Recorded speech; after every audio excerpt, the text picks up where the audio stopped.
Hey everyone, Kevin here at Riverbend Nature Center, and our bull snake inside has just shed his skin. It's a real fresh shed, and I set it over here and I want to show it to you. And you can see I put a yardstick and a measuring tape next to it, and we're just going to go up. And there's the end of the yardstick, and it keeps going. So right here, see there's the head, and you can see the measuring on the thing.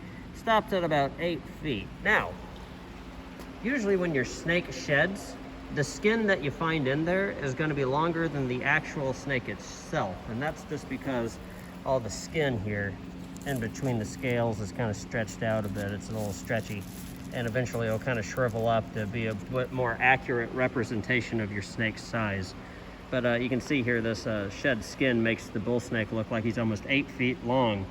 One of the state records for a bull snake in Texas is around 8.5 feet long, and it was actually found here in Wichita County, which was pretty cool.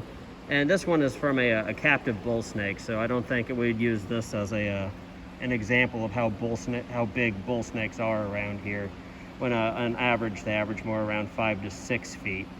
And so a lot of cool things you can tell about a snake by looking at its shed. If you get a really nice shed like this, you can count the scales on the back and kind of figure out which species it is from that. Or if you go over here towards the tail of the snake and it's all intact and you flip it over, and you can see snakes do have a definite tail. And you see these little scales that are split in half here. These are called subcaudal scales, and that's the tail. And you can see where it starts. It's right over here.